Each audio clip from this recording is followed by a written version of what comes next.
Budget நேரலை தொடர்கிறது. First loss up to 10%. Further, Reserve Bank of India is the regulator of the NBFCs. However, RBI has limited regulatory authority over NBFCs. Appropriate proposals for strengthening the regulatory authority of RBI over NBFCs are being placed in the finance bill. NBFCs which do public placement of debt have to maintain a debenture redemption reserve. And in addition, a special reserve as required by RBI has also to be maintained. To allow NBFCs to raise funds in public issues, the requirement of creating a DRR, that is a debenture redemption reserve, which is currently applicable for only public issues as private placements are exempt, this will be done away with. To bring more participants, especially NBFCs not registered as NBFCs factor on the TREDS platform, amendment in the Factoring Regulation Act 2011 is necessary and steps will be taken to allow all NBFCs to directly participate on the TREDS platform. Efficient and conducive regulation of the housing sector is extremely important in our context. The National Housing Bank, besides being a refinancer and a lender, is also the regulator of the housing finance sector. This gives a somewhat conflicting and difficult mandate to the NHB. I am proposing to return the regulation authority over the housing finance sector from the NHB, National Housing Board, to the RBI. I am proposing to return the regulation authority over the housing finance sector from NHB to the RBI. Necessary proposals have been placed in the finance bill even for that. Government has announced its intention to invest 100 lakh crores in infrastructure over the next 5 years. 100 lakh crores for infrastructure over the next 5 years.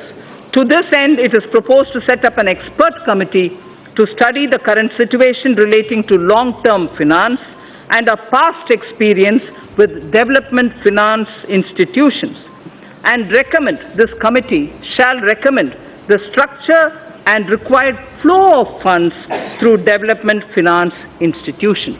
The situation will be reviewed by them and they will suggest measures. Pension Fund Regulatory Development Authority, PFRDA, implements and regulates the National Pension System, the NPS, and Atal Pension Yojana through various intermediaries, including, inter alia, the NPS Trust, keeping in view the wider interest of the subscribers and to maintain arm's length relationship of the NPS Trust with PFRDA, steps will be taken to separate the NPS Trust from PFRDA with appropriate organizational structure. To facilitate onshoring of international insurance transactions and to enable opening of branches by foreign reinsurers in the International Financial Service Center, it is proposed to reduce net owned fund requirement from 5,000 crores to 1,000 crores, 1,000 crores.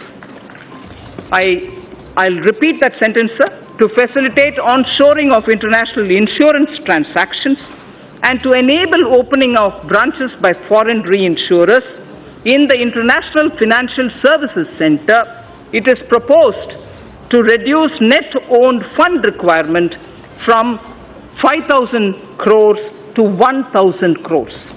Government has been following the policy of disinvestment in non-financial public sector undertakings, maintaining government stake not to go below 51%.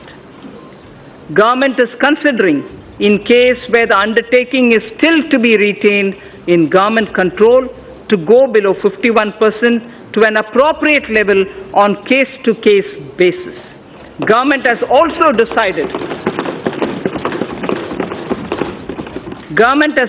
decided to modify present policy of retaining 51% government stake to retaining 51% stake inclusive of the stake of government-controlled institutions.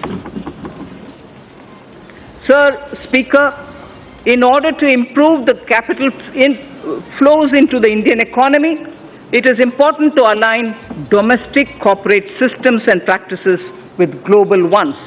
It is also appreciated that global finance movement in equity uses certain parameters to evaluate the stocks in which they choose to invest. The government intends to further encourage retail participation in CPSEs, which of late has shown very encouraging upward trend. In order to provide additional investment space, the government would realign its holding in CPSEs, including banks, to permit greater availability of its shares and to improve depth of its market. Strategic disinvestment of select CPSEs would continue to remain a priority of this government. In view of current macroeconomic parameters, government would not only reinitiate the process of strategic disinvestment of Air India, but would offer more CPSEs for strategic participation by the private sector. I repeat this sentence: strategic disinvestment of select CPSEs would continue to remain a priority for this government. In view of current macroeconomic parameters, government would not only reinitiate the process of strategic disinvestment of Air India, but also would offer more CPSEs for strategic participation by the private sector. Government is setting an enhanced target of rupees 1,05,000 crore of disinvestment receipts for the financial year 2019-20. The government will undertake strategic sale of PSUs. The government will also continue to do consolidation of PSUs in the non-financial space as well. Sir, ETFs have proved to be an important investment opportunity for retail investors and has turned out to be a good instrument of Government of India's disinvestment program. To expand this further, government will offer an investment option in ETFs on the line of equity linked savings scheme, which is ELSS. This would encourage long-term investments in CPSEs. For bringing better public ownership of the PSUs and also bring greater commercial and market orientation of the listed PSUs, the government will take all necessary steps to meet public shareholding norms of 25% for all listed PSUs and raise the foreign shareholding limits to maximum permissible sector limits for all PSUs, companies which are part of emerging market index.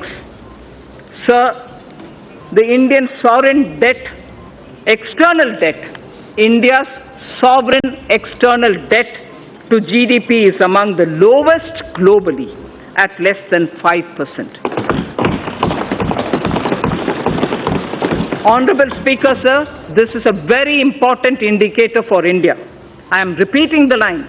India's sovereign external debt to GDP is among the lowest globally at less than 5%. The government will start raising a part of its gross borrowing program in external markets in external currencies. This will also have beneficial impact on demand situation for the government securities in domestic market. A new series of coins, sir, a new series of coins of 1 rupee, 2 rupees, 5 rupees, 10 rupees and 20 rupees, easily identifiable to the visually impaired also, were released by the the Honorable Prime Minister on 7th March 2019. These new coins will be made available for public use shortly. Sir, in the first 50 years after independence, we emphasized on rights. So I draw your attention to this line, which marks the end of part A of my speech. In the first 50 years after independence, we emphasized on rights. Marking 75 years of our independence, we should place emphasis on our duty towards India. Place emphasis on our duty towards India without undermining our rights. Thinkers all over the world have supported the argument that in performing one's duty, protection of one's rights is inherent. In performing one's duty, the protection of one's right is inherent in it. For the bright future of India, when again in 2022 we will remember our freedom fighters, we should dedicate ourselves to the service of the nation. So now I move to part B, which is something of great interest for all of us, taxation related. Honorable Speaker, sir, I see a lot of members sitting up. Mr. Speaker, sir, I begin by thanking our taxpayers who, as responsible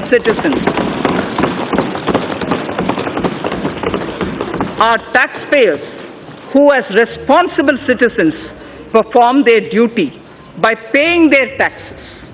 It is because of their valuable contribution that our government is able to work for our collective dream of inclusive and all-round development of our nation. I place my appreciation to the honest taxpayer of India. At this juncture, sir, I find wisdom in a line from Purananuru, which is a Sangam time Tamil literature piece. A Tamil Sangam era work, and this is done by Tisirandayar,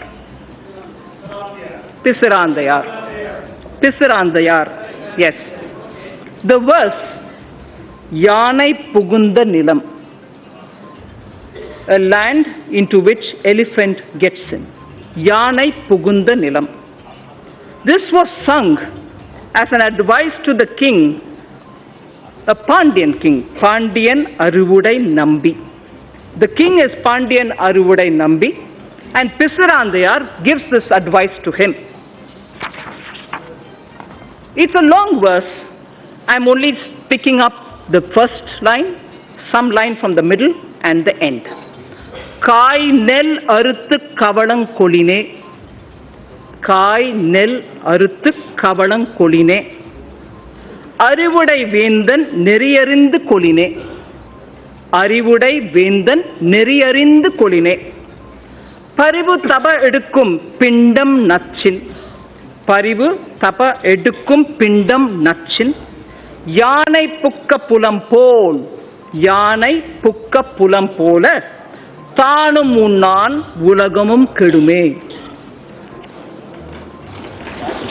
Meaning,